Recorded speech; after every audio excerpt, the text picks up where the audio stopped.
Assalamualaikum warahmatullahi wabarakatuh, sahabat Stay TV, balik lagi nih sama Ivan Fakih di sini. Tentunya di bincang santai sore kali ini, Ivan Fakih tidak sendiri, ditemani bersama seorang laki-laki di depan Ivan ya. Tentunya di sini ada seorang alumni Stay TV Bandung.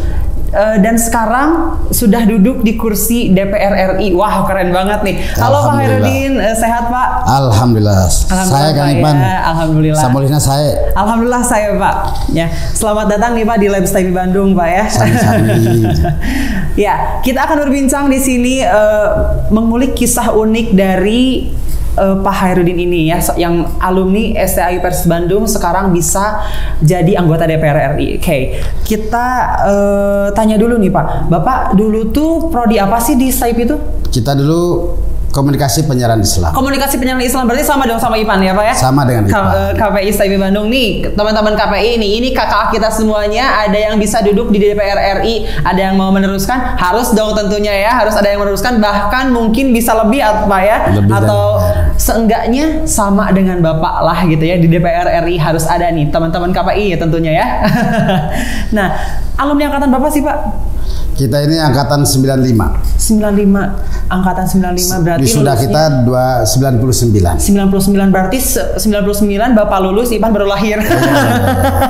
Ipan baru lahir, Ipan lahir 99 September. Bapak kita wisuda bulan September juga. September juga berarti. Jadi, betul. Pas Ipan lahir. Ipan lahir, kita Bapak wisuda. Oke, Bapak mungkin kalau boleh tahu nih Pak, perjalanan Bapak selama sebelum sampai kuliah di STAIP ini Pak, kayak gimana sih Pak? Kita itu hidup dari kampung ya. Kebetulan kita dari Garut Selatan. Garut Selatan. Jadi daerah Cibalong, Pamengpek, Garut. Pamengpek, iya. Jadi kita dulu sekolah sampai SMP Negeri Pamengpek. Dan waktu itu kita direkomendasikan oleh paman yang kebetulan ustadz di pesantren Persis di Bentar. Seberesnya kita sekolah di SMP negeri, kita masuk pesantren. Pesantren apa tuh Pak? Pesantren Persis di Cikajang nomor 97. Nomor 97. Nah, waktu itu kita angkatan pertama karena pesantren itu baru dibangun. Oh iya. Nah, kebetulan itu tahun 89 Pan. Kita di pesantren waktu itu angkatan pertama dan tentu pasti sedikit. Tapi kita digojlok terus yang malam oleh asatid. Kita itu hanya ber-13 orang dan sampai lulus, sampai 13 orang itu sampai lulus. Dan setelah lulus kita terus ke STAIP. Di STAIP kebetulan kita punya guru yang alumni STAIP juga, angkatan pertama dulu Kang Deddy Juarsa. Ada angkatan yang kedua ada Kang Iwan Jalal. Beliau ngajar di pesantren. Betul. Dan kita direkomendasikan masuk ke sini ke STAIP gitu Pak. Kuliah di STAIP. Nah itu kira-kira kenapa kita menjadi mahasiswa di STAIP ya. Terus perjalanan selama di STAIP ini Pak, dulu Bapak ada yang mau diceritakan mungkin kepada rekan-rekan mahasiswa semua? Iya. Dulu kita ini kuliah di STAIP itu bukan tanpa pilihan ya. Karena waktu itu di sekolah kita diberi tawaran kuliah di UIN waktu itu. Di UIN? Atau di STAIP. Kita memilih di STAIP. Yeah. Prinsip kita adalah kenapa di STAIP, mungkin pikiran kita itu karena suasana kepersisan yang dididik di pesantren itu begitu kental, yang menyebabkan kita juga punya suasana kebatinan ingin kuliah yang kira-kira semangatnya di Persatuan Islam itu ada sama. Betul. Dan kebetulan memang yang memberikan arahan dan rekomendasi dari alumni STAIP kira-kira menggambarkan STAIP itu hebat lah waktu itu. Dan kita mengambil pilihan kuliah di STAIP. Saat itu kita tinggal di Bancai. Di Bancai. Bancai itu tempatnya para aktivis lama. Nah, Masjid Bancai 337. Dulu zamannya Profesor Allahyarham Rusyad Nurdin, paling senior dulu. Nah, kira-kira itulah base campnya para aktivis zaman dulu. Yeah. Makanya kalau kita ketemu para sesepuh waktu itu di Bancai, itu alumni Prodeo. Jadi tahanan-tahanan politik yang kita disitulah dididik pada ruang wawasan-wawasan tentang politik. Nah, waktu itu kita kuliah di STAIP sambil dagang kupat tahu. Dagang kupat tahu agar kita bisa bertahan hidup. Nah, Bapak dagang kupat tahu kalau Saron itu ngabeca Pak ya? Ngabeca. Iya. Nah, gimana sih Pak ceritanya itu? Maksudnya gimana bisa kuliah sambil dagang kupat tahu gitu Pak? Nah, waktu itu di Banten itu ada namanya almarhum Kang Asep ya. Kang Asep. Kang Asep itu beliau kira-kira yang jadi marbotnya masjid itu. Nah, mungkin iba sama saya waktu itu membuatlah roda dagang agar saya bisa bertahan hidup, bisa punya biaya hidup, dan bisa sekolah, bisa studi. Nah, kita kira waktu itu pernah terjadi memang kita tidak punya ongkos dan kita jalan kaki dari Bancai, dari alun-alun ya, tepatnya alun-alun ke Staipi. Habis sholat subuh kita jalan sampai 6:30. Dari Staipi ada. Dari sana Bapak jalan ke sini? Jalan kaki. Ya Allah, keren banget nih teman-teman. Harus dicontoh ya. Dari alun-alun Bandung Pak ya, sampai Bandung. Sini dong, sampai Staipi ini jauh loh Pak. Itu kalau naik motor aja setengah jam kan? Iya. Ya Allah, berarti udah dari tadi sholat subuh. Kalau kita orang kampung jalan kaki 3 jam itu biasa kan. Jadi kalau di kampung itu kita ingin menjenguk saudara yang jauh itu tidak ada kendaraan. Jalan kaki tidak ada gitu, motor, tidak ada sepeda, ya kita jalan kaki. Habis sholat subuh nyampe jam 10 siang baru ketemu saudara di kampung yang jauh sekali. Jadi kalau kita jalan kaki dari Bancai ke kampus waktu itu tidak menjadi masalah, tidak menjadi pikiran berat, tidak menjadi kesusahan. Yang kesusahan kita waktu itu bagaimana bisa bertahan hidup, bisa makan, punya ongkos, bisa studi. Nah, kebetulan waktu itu kan sejarah kenangan kita itu ada almarhum Pak Ajang, bapaknya Pak Holik. Dan Bu Nung yang buka warung buka kantin Staipi lah kira-kira. Nah, kita ngutang makan lepet, makan gehu, tapi gorengan. Nggak ada ngaji kan Pak ya? Dari 5 aku gaji kapan ya Pak? Alhamdulillah sampai sekarang rasanya saya udah tidak punya hutang. Alhamdulillah Pak ya. Nah, itu perjalanan kita di Bandung pertama kali. Nah, yang kedua saat itu kita berhenti karena dirasa tidak ada perkembangan, dagang kupat tahu itu tidak menjadi bagian basis modal. Akhirnya kita waktu itu sambil terlibat di Kop Mubalik Bandung. Ketemulah banyak orang. Akhirnya kita ngikut seseorang nama sudah meninggal, Kang Agus. Mudah-mudahan Allah berkahi sama beliau, merahmati. Beliau membawa saya menjadi sales kacamata. Jadi saya tahu betul bagaimana refraksi kacamata itu, yang minus, yang plus, yang silindris, saya tahu. Jadi saya habis kuliah cari majelis taklim, ngaji bareng ibu-ibu. Setelah ngaji diperiksa seluruh yang mana ibu-ibu yang kacamatanya udah expired, nggak bisa dipakai lagi, sudah masanya sudah berlalu. Akhirnya kita ganti dan kita kredit waktu itu. Di kredit sendiri Pak. Nah, setelah itu berjalan pas 96. Nah, itu musimnya aktivis turun kembali. Akhirnya kita berlabuh jadi aktivis. Jadi kerjaan kita 3 ganda. Studi, bisnis kecil-kecilan, jadi sales, plus jadi aktivis. Nah, 3 ruang ini yang kita jalani. Memang betul nilai itu tidak maksimal cum laude, tapi kita bisa menjalani dengan begitu waktu yang sangat padat, dan kita terus proses waktu berjalan akhirnya kita bisa menyeimbangkan waktu. Kapan jadi aktivis, kapan kita dagang, kapan kita datang ke toko untuk setoran hasil bisnis, karena kan mendagangkan punya orang, dan kapan kita bisa studi. Nah, 3 hal ini kita jalani bersamaan waktu itu dengan segala mimpi yang besar yang kita miliki. Kita pindah waktu itu tempat ke tempatnya Kang Ramdan Fathul Haq bareng Dr. Roni. Nah, ini ya kisah unik kita ini. Kita itu jalan kaki juga tuh dari Muhammad Toha, dari Masjid Fathul Haq ke Staipi. Berapa bulan kita bersama-sama jalan kaki bareng ke Staipi, balik bareng. Bukan naik angkot, tapi jalan kaki. Kita menyusuri pinggiran tol. Kita jalan kaki. Di pinggir jalan tol gitu Pak. Jadi ada kisah unik kita dengan Kang Roni, Kang Dr. Roni, Kang Ramdan Nur Rahman. Gimana tuh Pak kalau misalnya boleh Jadi kita di perjalanan sambil ketawa ketiri membahagiakan hati. Iya. Karena kan nggak ada, kalau pikirin kita kesusahan. Nah, ada puntung rokok diambil, dirokok. Ada aja paling unik ya waktu itu, tapi maaf ini. Ada buku yang sensitif, tidak boleh disebut judulnya. Tapi kita ketawa-ketawa waktu itu karena isinya tentang hal-hal yang tidak baik.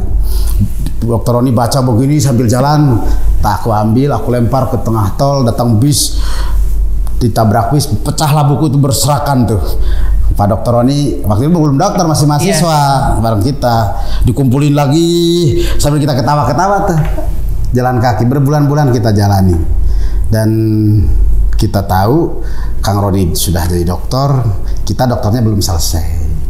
Nah, proses waktu berjalan, saya pikir begini, dan saat berjalan itulah mimpi saya juga hadir. Jadi mimpi saya itu waktu itu ingin jadi presiden. Ingin jadi presiden. Jadi kalau tidur di kan dulu kita membina masjid di Muhammad Toha itu di Gang Bahagia bareng Dokter Roni. Jadi kita sering baca, mau tidur kita baca I am for president. Bangun tidur I am for president. Jadi ditulis gitu Pak. Mimpi itu kita imajinasikan. Nah, dan ternyata menuntun jalan kita jadi aktivis politik, aktif di partai politik, ketemu dulu dengan tokoh-tokoh besar di Jakarta. Setelah kita jadi aktivis di Jakarta, jadi ketua umum Ormas, ketua umum Himpunan Mahasiswa Persis, ketua umum Gerakan Pemuda Islam Indonesia. Ketemulah para tokoh-tokoh politik waktu akhirnya kita direkrut jadi caleg, dan Allah menakdirkan pada saatnya kita jadi anggota DPR tahun 2014, 2019 dan yang terbaru 2019-2024. Nah, ini periode yang kedua kita jadi anggota DPR. Nah, itu Kang Ipan. Jadi setiap kita punya mimpi, berarti kita siap berjuang. Mimpi itu bukan lamunan. Cita-cita itu bukan hayalan. Setiap cita-cita yang kita hadirkan di jiwa kita menjadi imajinasi hidup, itu akan menjadi kekuatan yang tak akan tertandingi oleh apapun, dan insya Allah satu saat mewujud. Tapi memang butuh perjuangan. Jadi orang yang punya cita-cita dan berjuang, nah itulah cita-cita. Kalau orang punya cita-cita tapi tidur, itulah hayalan. Nah, itu Kang Ipan. Wow, keren banget nih teman-teman ya. Dari Bancai ke sini jalan, terus dari Muhammad Toha ke sini jalan, nyusuri jalan tol gitu ya. Kita aja di jalan tol terkadang suka panas gitu, suka males gitu kan, atau misalnya di jalan suka macet. Ini di jalan tol itu jalan Pak kaki loh Pak ya. Wah, keren banget. Dan ini bisa dikonfirmasi sama seluruh sahabat-sahabat Staipi, bisa dikonfirmasi ke Dokter Roni ya. Oke, nanti udah ini kita undang Dokter Roni Pak ya, langsung. Nah, terus dengar-dengar Bapak nih punya gending apa? Oh, di budaya. Seni budaya gitu. Gimana sih itu Pak ceritanya? Maksudnya Bapak itu kan sibuk di DPR gitu Pak ya, tapi masih bisa bikin gending kayak gitu Pak. Maksudnya gimana sih sampai terselentir atau misalnya terpikirkan bikin gending kayak gitu Pak? Kan kita tuh begini. Kita itu sebetulnya punya tanggung jawab hidup itu apapun dan dimanapun adalah berdakwah. Dakwah kita banyak macam, banyak ragam. Baik dakwah politik, baik dakwah secara sosial, baik dakwah secara keagamaan, atau kita buka perguruan tinggi, atau kita buka tempat pendidikan. Kita sebetulnya di daerah itu, karena kita dapilnya Garut Tasik, di kampung itu kita buat padepokan. Kita punya padepokan, namanya Padepokan Mandagung. Jadi ini ranahnya lebih arah budaya. Jadi pola komunikasi dengan masyarakat itu bagaimana dengan cara yang lebih menyamankan. Nah, akhirnya kita buat grup tentang Kidung Kawangi. Akhirnya kita di seluruh instrumennya kita siapkan, akhirnya kita namai Gending Kawangi. Kidung Gending Kawangi. Genrenya religius ya. Jadi syair-syair baik bahasa Arab, bahasa Jawa, bahasa Sunda. Jadi kita dijelaskan kepada masyarakat luas. Nih hasanah warisan para waliullah, para ulama, para nabi, kita sampaikan tapi dengan seni. Kan di dunia dakwah itu ada 3 Kang Ipan. Ada dakwah itu ada yang sifatnya asimilatif. Itu dakwah yang bercerita tentang Islam tapi tidak terlihat Islamnya. Jadi cerita tentang kebenaran Tuhan tapi tidak bercerita menyebut ayat-ayat secara leksikal bahasa Arabnya. Tapi itu menjelaskan tentang eksistensi Tuhan, keberadaan Tuhan, keberadaan agama segala macam. Ada juga Islam yang hadir di kita itu di Nusantara, di Indonesia ini dengan cara akulturasi. Jadi Islam menjadi pola budaya, atau budaya yang lama diganti dengan pola budaya baru, seperti sekatenan kan syahadatain ya dulu. Oleh Sunan Kalijaga itu dirubah jadi budaya sekatenan. Padahal itu syahadatain. Asalnya karena pelafalannya mungkin berubah aksennya jadi syahadat jadi sekaten, syahadatain jadi sekatain. Nah, kalau kita yang ketiga ada juga purifikasi. Jadi ada dakwah yang memisahkan mana agamanya, mana budayanya, tidak dicampurkan, tidak campur adukan. Nah, kira-kira inilah di Persis kita belajar dari sisi bagaimana memisahkan mana budaya, mana agama, mana yang perintah Rasulullah, mana yang bukan perintah Rasulullah. Nah, kita mencermati ya, Sunan Kalijaga menyampaikan pesan tentang ketuhanan itu lewat budaya. Contoh gundul-gundul pacul. Gundul-gundul pacul itu kan ada pacul ngapitaken kang muncul. Jadi ngapitake tanah kang muncul itu jadi membabat hal-hal yang kira-kira tidak rata. Jadi kalau Islam itu harus baik, mana yang bukan Islam itu dipotong. Ada bawak itu kalau kita itu gelung pacul. Nah, itu sebut bawak itu obahing awak. Ada doran, dongo maring pangeran, berdoa kepada Allah Sang Maha Merizki, Sang Maha Tunggal, Sang Maha Rahman Rahim. Jadi lagu gundul-gundul pacul diciptakan oleh Sunan Kalijaga dan dia sampaikan ke Ki Ageng Selo waktu itu. Itulah prinsip bagaimana hidup dalam berkarya, berusaha. Jadi bagaimana secara tauhid benar, bagaimana bisa merubah sikap hidup yang baik, dan bagaimana setiap waktu, setiap saat selalu berhubungan dengan keyakinan, dengan pesan-pesan Tuhan, dengan keilahian. Maka jadilah pacul, papat kang ucul. Jadi 4 hal yang harus diperhatikan oleh kita. Kita pun sama sebetulnya ingin memberikan ruang pelajaran yang berharga bahwa kesadaran budaya inilah tugas agama.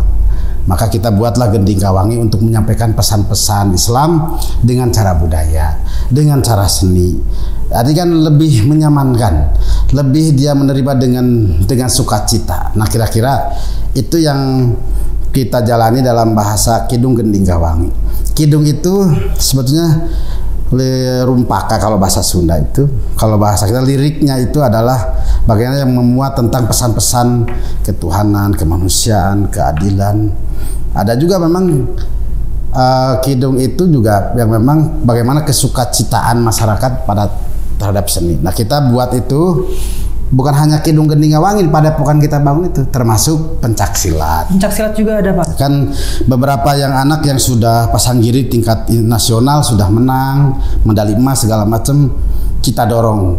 Nah, inilah karya-karya kita agar kita bermanfaat bagi masyarakat luas kita lakukan. Kebetulan kita hari ini jadi anggota DPR RI.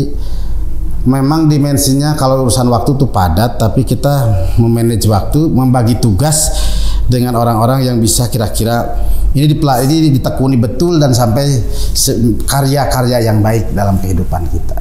Maka di kita itu di Kidung Gending Kawangi ada bahasa Jawa seperti kolosebo, jadi bagian dari seni yang kita sampaikan. Ada juga solawatan, salawat baru seperti solawat Habibal Kolbi dan yang lain. Nah, itu juga tersampaikan. Ada juga memang kidung-kidung kesundaan yang seperti raja bubuka segala macam, kita juga sampaikan ini isinya apa. Jadi jangan dianggap jampeng, jangan dianggap bagian dari hal-hal yang sifatnya tahayul, tapi kita jelaskan karena memang itu banyak bahasanya uslub itu kalau dalam bahasa mantik itu di atas mantik.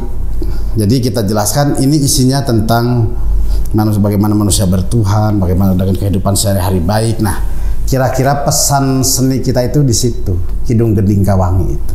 Itu Kang Ipan. Iya, berarti memang betul ya, dakwah itu tidak hanya untuk di mimbar saja, tapi melalui kebudayaan juga bisa ya teman-teman. Nih, Pak Hairudin, mumpung lagi di sini, lagi di STIP ini, apa yang ingin disampaikan kepada mahasiswa STIP sekarang nih, khususnya program studi KPI dan umumnya semuanya, Pak?